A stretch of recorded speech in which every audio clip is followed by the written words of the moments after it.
ममता बनर्जी की तमाम कोशिशों और आक्रामकता के बावजूद बंगाल का किला ढहता जा रहा है। दार्जिलिंग से लेकर पूर्वी, पश्चिमी और दक्षिणी बंगाल के हिस्सों में बीजेपी के बड़े कदमों के बाद अब ममता बनर्जी उत्तरी बंगाल को बचाने में जुट गई हैं। ऐसा इसलिए क्योंकि 2019 के आम चुनाव में उनकी पार्टी के खराब प्रदर्शन के बाद यह क्षेत्र उनके लिए चिंता का बड़ा विषय बना हुआ है। 8 लोकसभा सीटों में से टीएमसी एक भी सीट हासिल नहीं कर सकी। 7 सीटें बीजेपी के खाते में गईं, जबकि मालदा साउथ पर घनी खान चौधरी के भाई अबू हसन खान चौधरी ने कांग्रेस की ओर से कब्जा जमा लिया था। मालदा उत्तरी में बीजेपी के खागन मुर्मू ने सिटिंग टीएमसी की मौसम नूर को हराया। ऐसा माना जा रहा है कि बीजेपी ने उत्तरी बंगाल में तेजी से जड़ें मजबूत कर ली हैं। लिहाजा ममता बनर्जी ने 2021 के विधानसभा चुनाव से पहले ही अहम संगठनात्मक फेरबदल का फैसला लिया, ताकि वे पार्टी की भीतरी कलह को शांत कर सकें। दरअसल काफी वक्त से उनकी पार्टी पुराने लोगों और नए नेताओं के बीच आपसी कलह की समस्या का सामना कर रही है। ममता बनर्जी इस चीज को लेकर कई बार पार्टी नेताओं को इसे हल करने के लिए चेता चुकी हैं। हाल ही में पार्टी नेताओं के साथ एक वीडियो कॉन्फ्रेंसिंग में उन्होंने विधानसभा चुनाव से पहले टीएमसी को मजबूत करने को लेकर बेबसी जाहिर कर अहम बदलाव कर नए चेहरों को लाने की बात कही थी। जानकार मानते हैं कि उत्तरी बंगाल में पुरुलिया के अतिरिक्त 24 उत्तरी परगना और जुंगल महल लड़ाई में बेहद अहम होंगे, क्योंकि यहां बंगाल की 294 विधानसभा सीटों में से 54 विधानसभा सीटें आती हैं और टीएमसी की किस्मत बहुत हद तक इससे भी तय होगी कि वे इस क्षेत्र में कैसा प्रदर्शन करती हैं। इसी वजह से ममता बनर्जी अब सामुदायिक कार्ड चलना शुरू कर चुकी हैं। वे कभी राजवंशी या कमतापुरी कार्ड खेलती हैं, कभी अनुकूल चंद्र का पत्ता खोलती हैं, तो कभी मतुआ कार्ड खेलती हैं।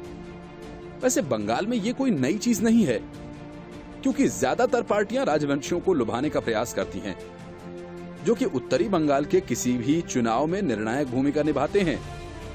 बीजेपी और टीएमसी के लिए उत्तरी बंगाल की अहमियत तब भी देखने को मिली थी जब प्रधानमंत्री नरेंद्र मोदी और मुख्यमंत्री ममता बनर्जी ने एक ही दिन 3 अप्रैल 2019 को आम चुनाव के लिए बिगुल फूंका था।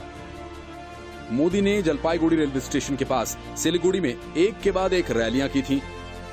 मार्च 2020 में ममता ने अपने मेगा रैली के लिए मालदा को चुना था, जहां पर 80,000 से अधिक पार्टी कार्यकर्ताओं से उन्होंने संवाद किया था। मालदा को चुनने का एक कारण ये भी है, वहां पर 50% आबादी मुस्लिम है। टीएमसी आज तक इस क्षेत्र में एक भी सीट जीत नहीं पाई है। दीदी जानती हैं, उत्तरी बंगाल उनके लिए अहम हो सकता है और वह टीएमसी का नंबर ऊपर या नीचे लेकर जा सकती हैं, क्योंकि वह यह भी जानती हैं कि ये वही क्षेत्र है जिसने बंगाल में बीजेपी को अपना संख्याबल बढ़ाने में मदद की। पिछले लोकसभा चुनाव में बीजेपी 2 सीट से बढ़कर 18 सीटों पर उभर कर आई थी। राहुल को चीन का चस्का लग गया है। चीन के साथ सीमा विवाद को लेकर राहुल गांधी लगातार केंद्र सरकार पर हमला बोल रहे हैं। उन्होंने फिर एक वीडियो ट्वीट कर सरकार को निशाने पर लिया।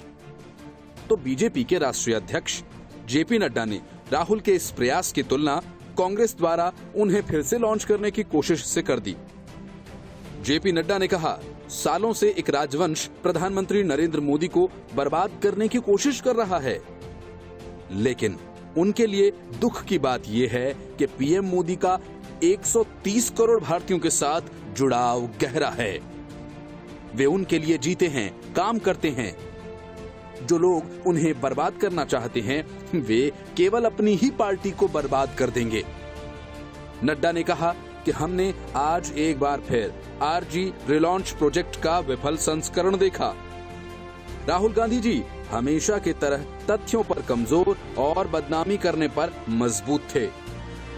रक्षा और विदेश नीति के मामलों का राजनीतिकरण करने का प्रयास 1962 के अपने पिछले पापों को धोने और भारत को कमजोर करने के लिए एक राजवंश की हताशा को दर्शाता है।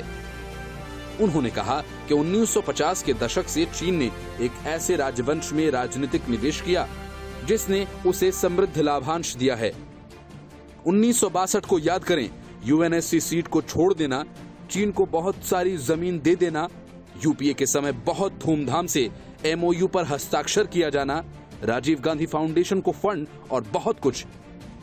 बीजेपी अध्यक्ष ने कहा, हाल के वर्षों में चाहे वो डोकलाम हो या वर्तमान संकट, राहुल जी भारत के सशस्त्र बलों पर विश्वास करने के बजाय चीनियों की बात सुनना पसंद करते हैं। एक राजवंश, एक कमजोर भारत और एक मजबूत चीन आखिर क्यों चाहता है? Bureau report, news of India. Rajasthan के सियासी ड्रामे में एसओपी की एंट्री हुई, फिर एसीबी, इनकम टैक्स विभाग और अब सीबीआई की भी एंट्री हो गई।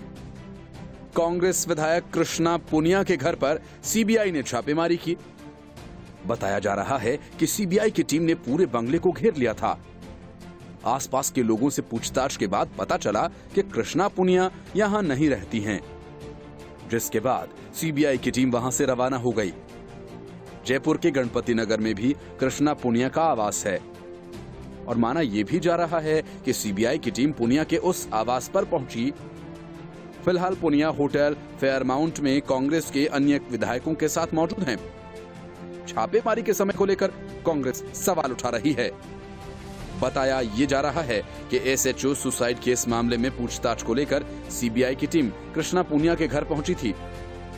राजगढ़ थाने में 23 मई को थाना अधिकारी विष्णुदत्त बिश्नोई ने सुसाइड कर लिया था, जिसके बाद राज्य सरकार निशाने पर आ गई।